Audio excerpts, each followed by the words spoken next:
বিজেপির কথা election commission চলবে না, জনগণের কথাই চলবে। এটা আমাদের অনুরোধ। You can send me jail, you can send agency to me, you can cut my voter rights, but don't torture the people. আর বিএলওরা, ওদের তো কোনো দোষ নেই, কারণ বেচারা ওদের টিচারিও করতে হচ্ছে আর এটাও করতে হচ্ছে। তারা 2 ঘন্টা করে করছে, আমি যতদূর শুনেছি। তা 2 ঘন্টায় কটা লোকের বাড়ি যাবে? আমি দেখেছি একজন মারা গেছেন। বিএলওর মৃত্যুর খবর কালনায় ব্রেন স্ট্রোকে আক্রান্ত হয়ে মৃত্যু হয়েছে বিএলওর। আর এখানেই ফর্ম বিলির জন্য অতিরিক্ত চাপের জেরে মৃত্যু, এমনটাই দাবি করা হচ্ছে পরিবারের তরফে।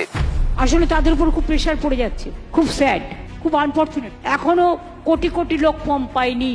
আমি এখনো মনে করি এটা স্টে হয়ে যাওয়া উচিত। সবাইকে বলবো মানুষের সাথে থাকবেন, মানুষের পাশে থাকবেন এবং সব ব্যাপারে সাহায্য করবেন। প্রাকৃতিক দুর্যোগে যে গুরুতর ক্ষতিগ্রস্ত বাড়িগুলো, এবং তাদের যদি কারো ডকুমেন্ট হারিয়ে থাকে সেটা খোঁজ খবর নিয়ে তাদের ডকুমেন্টটা করে দেবেন, যাতে লোককে আত্মহননের পথ বেছে নিতে না হয়। তারা সবাই আমাদের দেশের নাগরিক।